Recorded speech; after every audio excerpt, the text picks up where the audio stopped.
comienzo a la pantalla. Ahí está. Bien. Vamos acá. Compartir.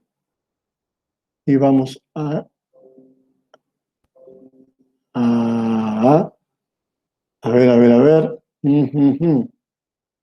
Esperen que saco acá. ¿Están viendo una diapositiva que dice fuerza? Sí, profe. Perfecto. Sí. Bien, gracias. Bien, lo primero que queremos decirle es una definición sencilla de lo que es la fuerza. Ustedes van a ver que dice acá, que es una capacidad neuromuscular, combinación de lo neurológico con lo muscular, para oponerse o superar una resistencia, influyendo en forma determinante en las distintas expresiones de la velocidad y la resistencia. Por eso yo quiero detenernos en esta capacidad condicional, porque es influyente 100% en la fuerza y en la velocidad. En la velocidad y en la resistencia. Con este concepto, ustedes no deben irse con decir, la fuerza, hay que hacer fuerza, fuerza, fuerza, y no hay que hacer nada de resistencia y nada de velocidad.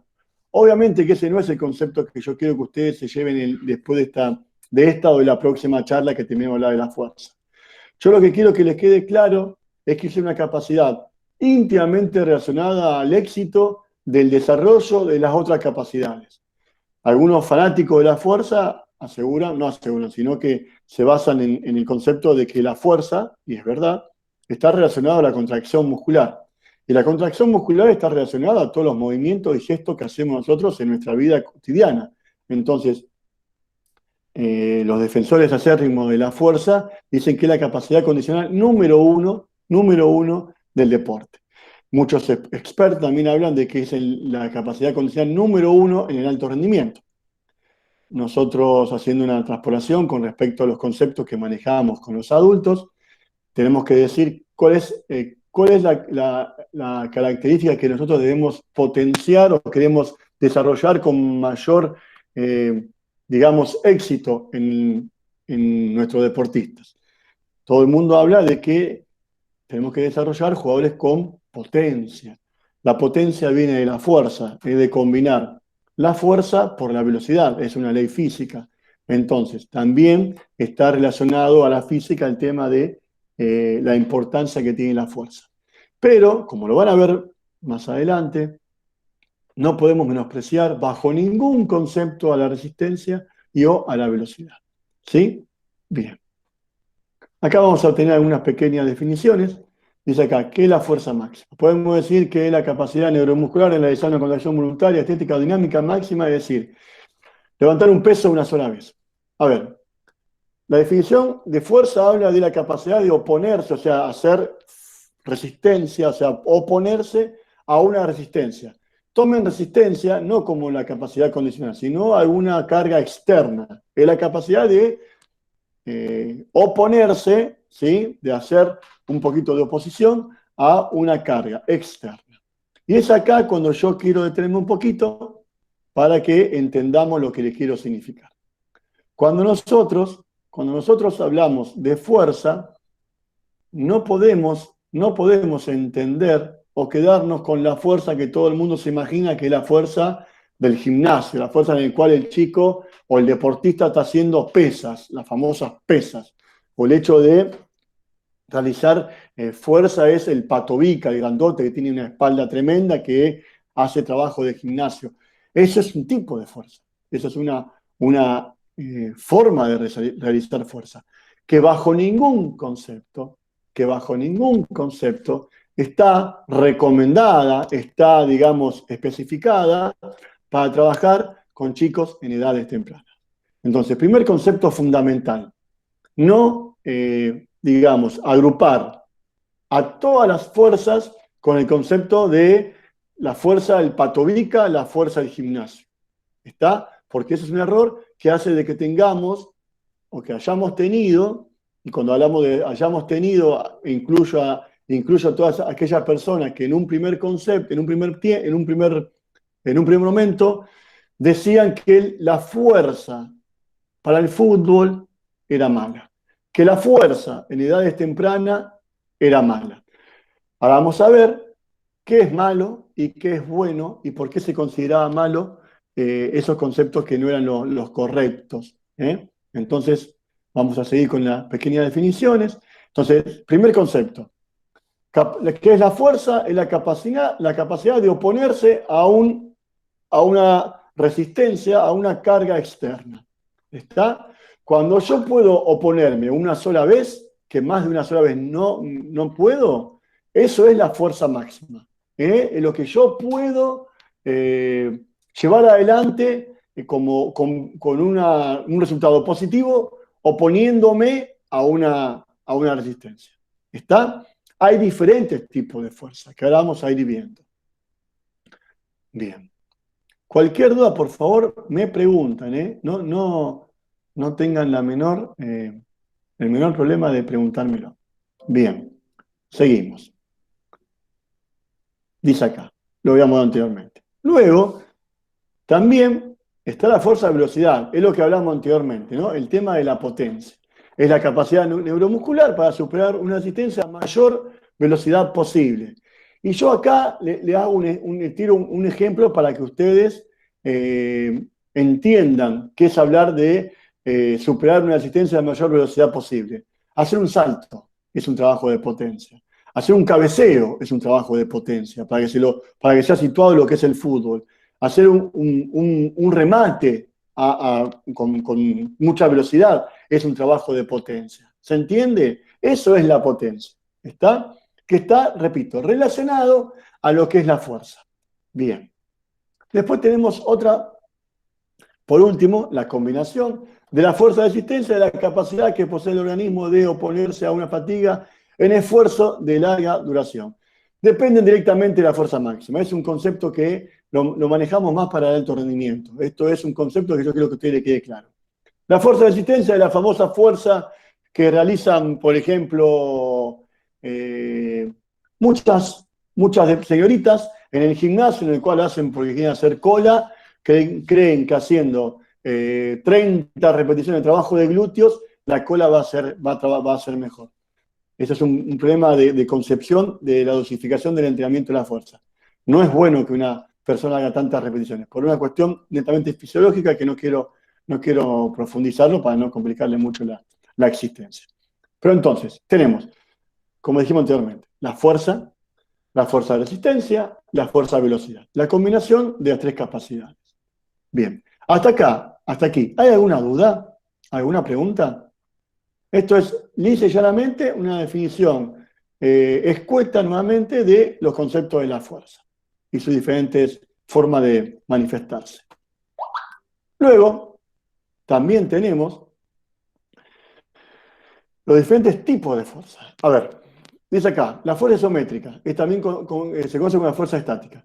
La isometría es cuando yo me opongo a una resistencia y no puedo superarla. Es cuando yo hago fuerza y los músculos no se mueven, para que se entienda. ¿Está? ¿Sí? Es la fuerza estática que se llama. Es cuando nosotros no podemos superar a esa resistencia. O sea, un ejemplo clarito es, yo quiero tumbar esta pared, por más que yo haga fuerza contra la pared, no voy a poder superarla. Entonces, yo voy a hacer un montón de fuerza, mis músculos van a tener una contracción muscular, se van a contraer, pero no voy a poder superarla. Eso es isometría. ¿Está? Luego tenemos lo opuesto, que está también relacionado al tipo de movimiento que desarrolla cualquier articulación, en la que todo el mundo conoce, que es las isotónicas. A ver, las isotónicas, a diferencia de la que hablamos anteriormente, son las que tienen movimiento, ¿está? Son las que se desarrollan, ¿está? En donde hay una contracción, hay un movimiento de una articulación que hace, y acá quiero ser claro para no confundirlo mucho, que los puntos de inserción de los músculos se acerquen o se alejen. ¿Está? Ustedes seguramente lo van a ver con Martín, o si no lo vieron todavía. Lo que hace que el hueso se mueva son los músculos. Lo que hace de que haya movimiento es la contracción muscular. El músculo contrae lo que son los tendones están unidos a los huesos, entonces eso hace que los huesos se muevan. Cuando los puntos de inserción se acercan, es una fuerza concéntrica. Cuando los puntos de inserción se alejan, es una fuerza excéntrica. ¿Se entiende más o menos? No es muy complicado. Y a su vez, tenemos que tener muy en claro de que nunca, jamás, en ningún movimiento del cuerpo humano natural, los músculos trabajan en forma individual. Trabajan en lo que se llaman las cadenas musculares. ¿Qué son las cadenas musculares? La contracción de diferentes músculos para desarrollar un movimiento. Dentro de esa acción de movimiento, encontramos diferentes, digamos, protagonistas en cada uno de los movimientos. Por ejemplo, el protagonista principal se llama músculo agonista, que es el músculo que hace el movimiento. ¿Está? Músculo agonista. Por ejemplo, del brazo, la flexión de brazos. Este movimiento de flexionar el brazo lo hace el músculo bíceps, es el agonista. Vos tenés el antagonista, que es el tríceps, que más allá de la estructura articular es el que frena el movimiento. Y por último, están los llamados músculos sinergistas. ¿Qué son los músculos sinergistas? Son los que fijan a la articulación para que se desarrolle el movimiento. Vamos a la patada, para que se entienda. Músculo agonista, tenemos el recto del cuádriceps, el vasto interno, el psoas ilíaco, ¿está? Hacen el movimiento. El músculo antagonista son los isquiotibiales, son los que frenan el movimiento, y los músculos sinergistas son los músculos abdominales y los músculos lumbares, que son los que fijan al cuerpo, fijan al tronco, para que nosotros podamos desarrollar el movimiento. ¿Se entendió? Por ejemplo, esos músculos no siempre cumplen la misma función. Porque, por ejemplo, yo voy a hacer un pique, hago un pique, pico, salgo a correr con todo. Cuando yo hago un freno, cuando hago un freno normal de la carrera, el músculo agonista es el isquiotibial, los músculos posteriores de la pierna. ¿Está? Repito, cuando yo hago un pique y freno, el frenar lo desarrolla el músculo, los isquiotibiales, que se dividen en semitendinosos y semimembranosos. Eso es un detalle. Esos son músculos agonistas. Entonces, el cuádriceps pasa a ser antagonista del movimiento. ¿Está? Y los músculos posturales siguen siendo los que fijan el movimiento, los músculos sinergistas. Bien, nosotros en edades tempranas debemos prestarle muchísima, pero muchísima atención a los músculos posturales, a los músculos que están relacionados a la postura de nuestros jugadores. Nosotros tenemos que entender que estamos con una plantita, como siempre decimos, que esa plantita va a crecer. Y vieron que los jardineros ponen tutores para que la plantita crezca derechita, para que crezca bien. Bueno, digamos que los músculos abdominales por la parte anterior, la parte de adelante, y los músculos lumbares junto con el glúteo son los músculos que se llaman del core, son los músculos de la postura, que van a hacer, si lo trabajamos en forma correcta, si los hacemos en forma correcta, que no tengamos ningún problema desde el punto de vista postural. ¿Se entiende lo que quiero significarles? Entonces, un pequeño compendio, resumen. Músculos agonistas, músculos antagonistas, dependiendo del movimiento, y los músculos sinergistas. Cuando la articulación se acerca, es una contracción concéntrica, cuando se aleja, es una contracción excéntrica. ¿Está? Isometría es cuando yo hago un trabajo en el cual los músculos, hay una contracción muscular, pero no se mueven. Y la contracción isotónicas es cuando hay movimiento, que es la que más conocemos, que más podemos percibir nosotros porque vemos el movimiento. Hasta ahí. ¿Se entendió todo? Y si quiero profundizar un poquito más, también tenemos diferentes tipos de fibras musculares que responden a la genética de la persona. A ver, cuando nosotros nacemos de fábrica, o sea, el factor hereditario el ser humano nace con diferentes tipos de fibras musculares. Fibras musculares hay dos tipos, fibras rojas y fibras blancas. Las fibras rojas son las que tienen en mayor proporción los maratonistas. O sea, esos deportes en el cual vos tenés como la resistencia, como que hacés correr, los maratonistas, los ciclistas, los nadadores de largas distancias. Tienen muchas fibras rojas. ¿Por qué son muchas fibras rojas? Porque tienen mucho trabajo de lo que es el transporte de oxígeno, hemoglobina, toda una cuestión que está relacionada a cuestiones fisiológicas. Y luego están las fibras blancas, que son de menor trabajo, de menor, contraria a las características que tienen las fibras rojas, pero están más relacionados a lo que es el movimiento explosivo. Entonces, si yo, por mi genética, por mi herencia, tengo un predominio de fibras blancas, ¿sí? Seguramente, o no seguramente, voy a ser más rápido que un deportista de fibras rojas.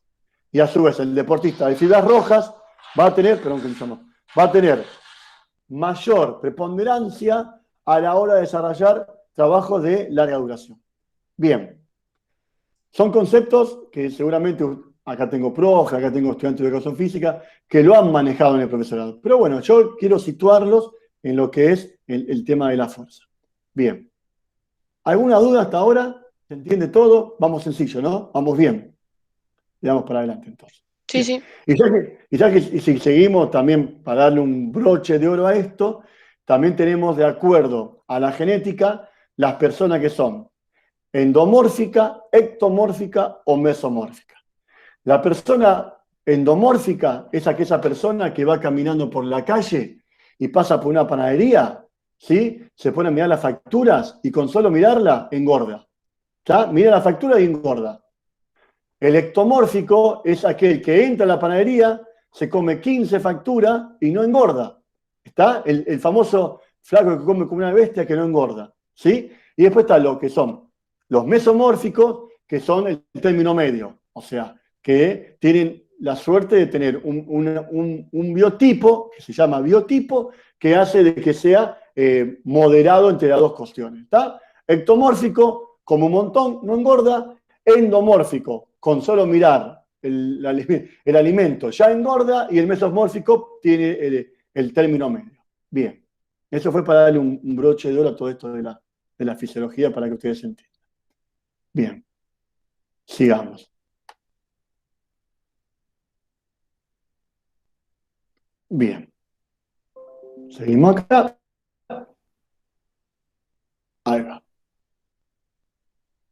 Bueno, esto es lo que hablamos anteriormente, los tipos de contracciones que tenemos. El tema de la herencia también está relacionado con el tema de las fibras musculares, que también lo hemos hablado. Me adelanté un poquito. Y esto es importante. ¿Cuándo debo desarrollar fuerza? El entrenamiento de la fuerza requiere óptimos niveles de energía nerviosa y muscular, por ende, por lo tanto, hay que desarrollarlo al principio del entrenamiento cuando no hay fatiga muscular. ¿Está? Y acá nos vamos a detener, porque ya digamos desde el punto de vista de cuestiones de definición y demás, lo hemos pasado, hemos hecho un pequeño compendio en si entrenar o no entrenar la fuerza en edades tempranas. Bueno, primer concepto. Después vamos a ver, seguramente en la diferente diapositiva hay mitos con respecto al tema de entrenamiento de la fuerza, pero yo quiero adelantarme en esto. Nosotros, que estamos en una etapa netamente formativa de nuestros deportistas, nosotros está arrancando esa plantita, la estamos guiando para su formación, tenemos la obligación de hacer entrenamiento de fuerza, acorde a la característica, a la edad, al desarrollo morfológico, psicológico y fisiológico de nuestros deportistas. O sea, yo a un pibe de 10 años, que muchas veces lo hemos visto en los entrenamientos, ¿podemos hacerle hacer carrera de caballito, o sea, un compañero arriba? Bajo ningún concepto. No debemos trabajar en edades tempranas con sobrecarga con nuestros jugadores. O sea, no debemos ponerle un peso extra a nuestros jugadores, un peso externo. O sea, No, por más que digamos, no, pero tiene 9 años y hace con una pesita de 1 kilo. No, no es bueno. En líneas generales, recuerden que el ser humano no responde de la misma forma, pero en líneas generales está comprobado que no es bueno hacer trabajo de fuerza específica, o sea, para agrandarlo, para que se entienda el concepto, ¿no? En edades tempranas. Pero sí, tenemos otro lado que está relacionado al tema de la fuerza. Ustedes recuerdan que cuando hablamos de coordinación, dijimos que estamos en la etapa de la vida en la cual el chico mejor responde a estímulos coordinativos. Entonces, ¿qué mejor que yo un pibe de 10, 11, 12 años, ya 12 no, pero 10 o 11, enseñarle, formarlos para que haga las diferentes acciones o movimientos en forma correcta? O sea, yo a un nene de 11 años, de 10 años, ¿le voy a mejorar los abdominales si hago 30 abdominales por día? No, lo estoy sobreentrenando. Pero yo le puedo enseñar a hacer abdominales, para que él vaya practicando, para que él vaya aprendiéndolo, para que él vaya automatizándolo, para que cuando el día de mañana él tenga que entrenar sus músculos posturales, digan, che, vamos a hacer abdominales, mira, los abdominales se hacen así, y no tener, que perder un tiempo precioso en otras etapas por no haberlo desarrollado cuando teníamos que hacerlo. Este es otro típico ejemplo de que yo el resultado no lo voy a ver el sábado en el partido, pero sí lo voy a ver dentro de un par de años. Entonces, debemos trabajar la fuerza con el propio peso corporal para que el chico vaya, desde el punto de vista coordinativo, aprendiendo los diferentes ejercicios. Y a su vez, sin sobrecargar su columna, sin sobrecargar su peso, su cuerpo, ir mejorando la fuerza que llama la fuerza relativa. ¿Qué es la fuerza relativa? Es la fuerza que todo ser humano puede manejar con su cuerpo. ¿Se entiende? La fuerza que yo puedo mover mi cuerpo. Bien, entonces, que yo haga 1 o 2 veces por semana con chicos de 11 años, 10 abdominales por cada vez que voy a hacer, que cada vez que voy a entrenar, no le va a hacer nada, no le va a hacer mal. Al contrario, va a ir perfeccionando, va a ir mejorando la técnica de ejecución y paulatinamente va a ir mejorando su tono muscular. Bien, entonces, primer concepto que queda claro. La fuerza no es mala.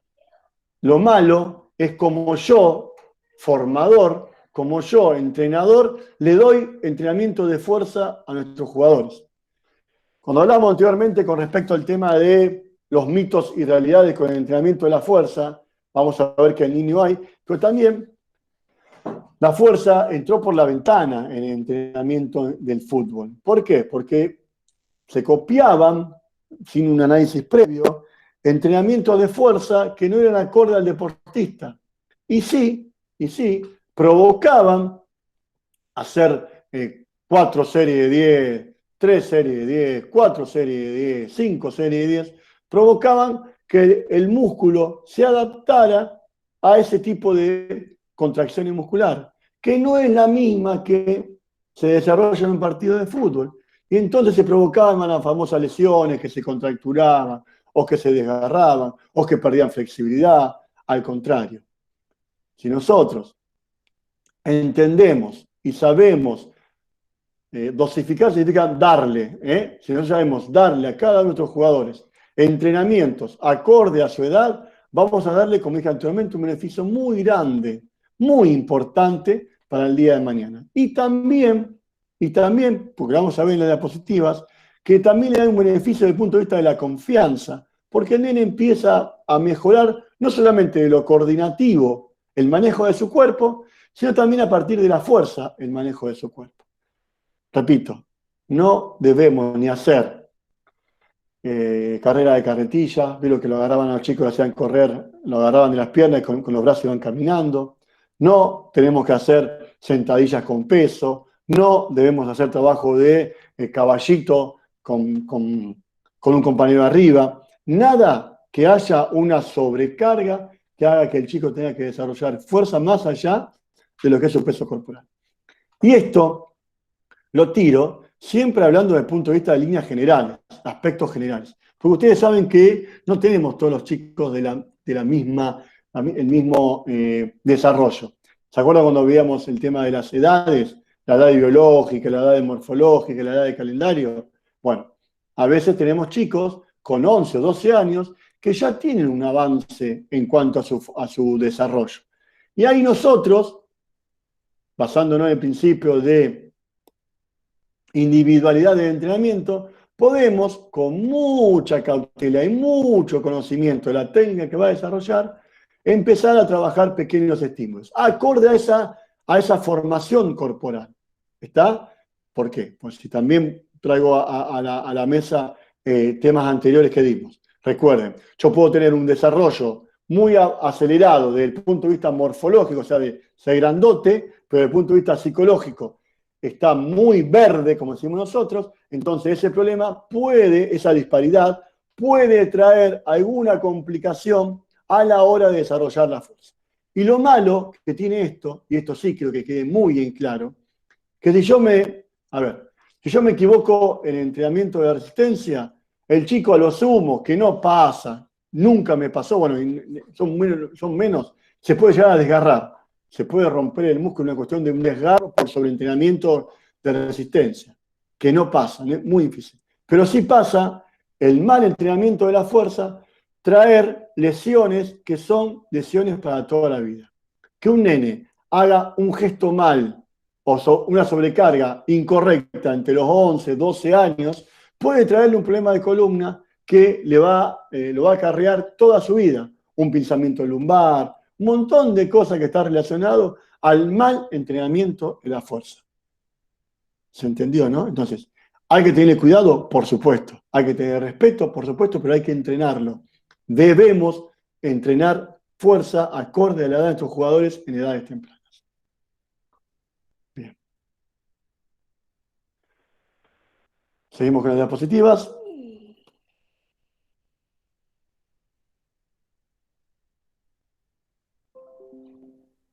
Bien. Bueno, un poquito vamos a hablar acerca de esto de mitos y realidades sobre el entrenamiento de la fuerza. Que algo me he adelantado. Bueno, dice acá, frena el crecimiento.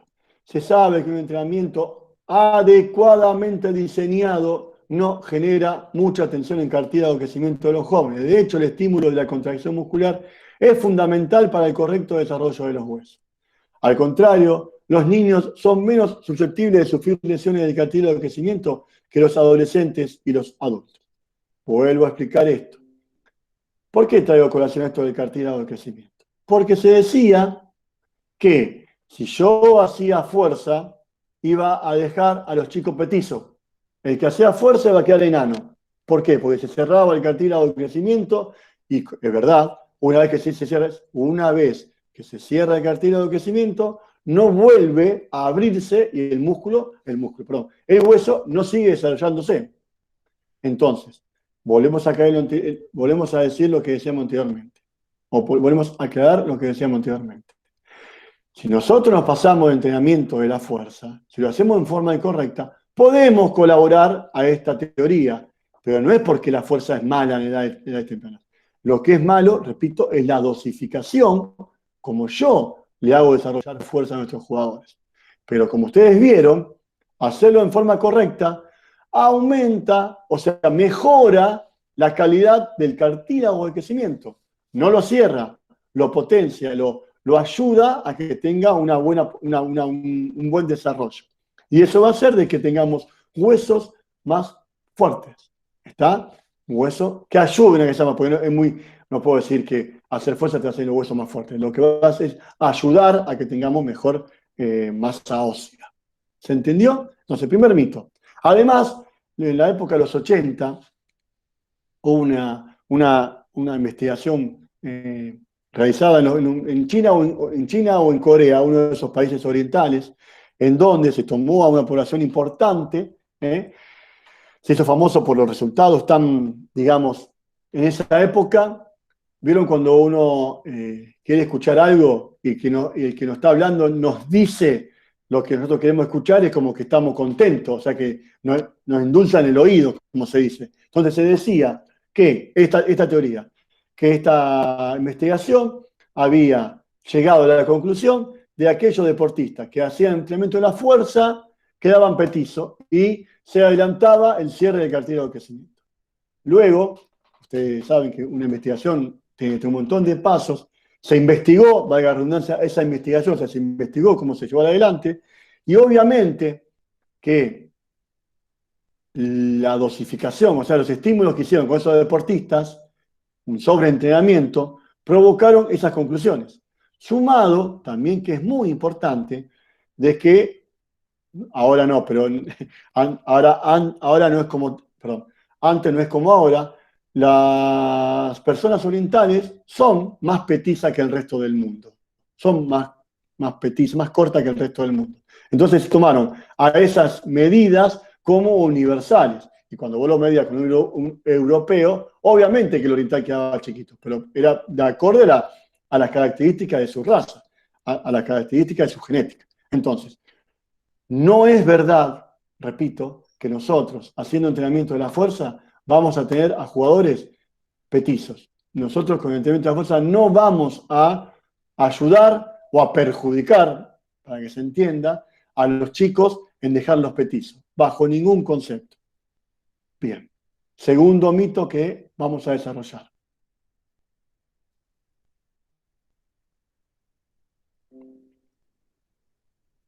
Dice acá. Uy, ¿cómo está entendido? Perdón, ¿eh? Dice acá. Baja concentración de hormonas anabólicas. A ver, las hormonas anabólicas son las hormonas que crean, o sea, son las que hacen que nuestro organismo crezca.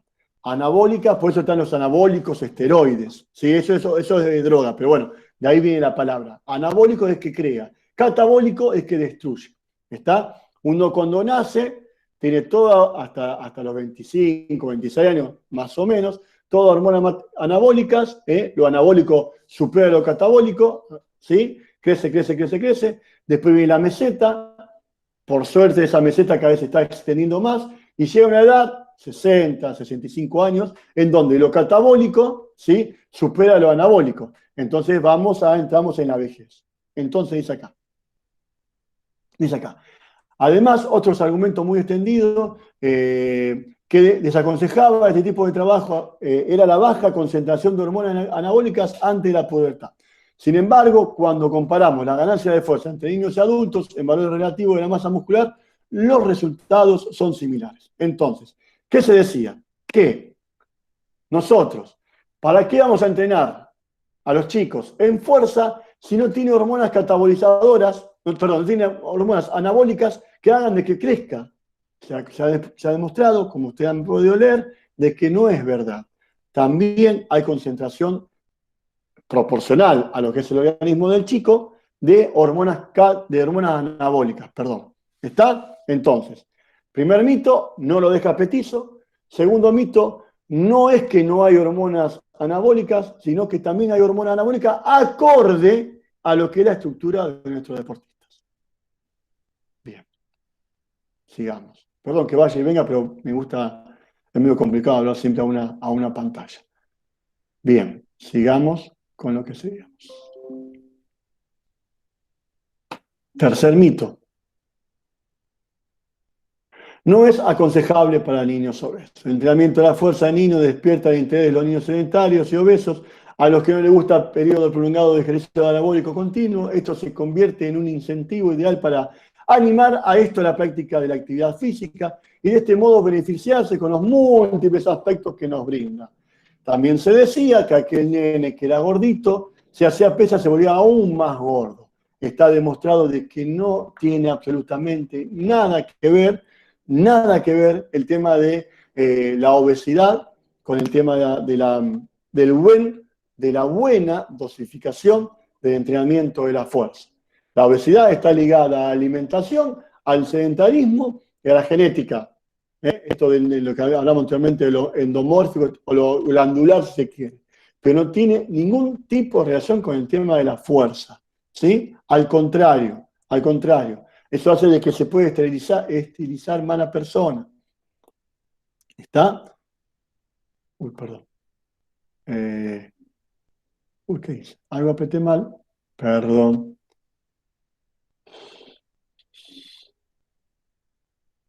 Bien. Seguimos. Se pierde flexibilidad. Bueno, acá, obviamente, si nosotros hacemos entrenamiento de fuerza y no trabajamos la flexibilidad, va a tender a perder esa flexibilidad. Pero nosotros vamos a perder flexibilidad si no la practicamos, aunque hagamos resistencia, aunque hagamos velocidad, aunque hagamos lo que hagamos. La flexibilidad como capacidad mixta debe entrenarse, debe desarrollarse en todos los aspectos, en todos los momentos de entrenamiento de nuestros deportistas. Entonces, no ayuda, no es que por hacer fuerza vas a tener acortamiento muscular, no, vas a tener acortamiento muscular o pérdida de flexibilidad por no entrenar la flexibilidad, por no hacer flexibilidad. Que eso también es muy importante y lo vamos a ver cuando veamos flexibilidad, que está muy ligado a que el deportista, más el futbolista, no le gusta ese trabajo de flexibilidad o elongación. Entonces también está esto de lo formativo, en esto de enseñar, de darle el hábito, trabajar sobre la flexibilidad. Para que el chico vaya adaptando eso como algo cotidiano, como algo normal, hacer trabajo, termina el entrenamiento, vamos a elongar, vamos a hacer trabajo de flexibilidad, porque eso va a potenciar lo que sería la formación integral de nuestros deportistas. ¿Mm? Bien. Me parece que era la última, no recuerdo. Por las dudas vamos a hacer un repaso.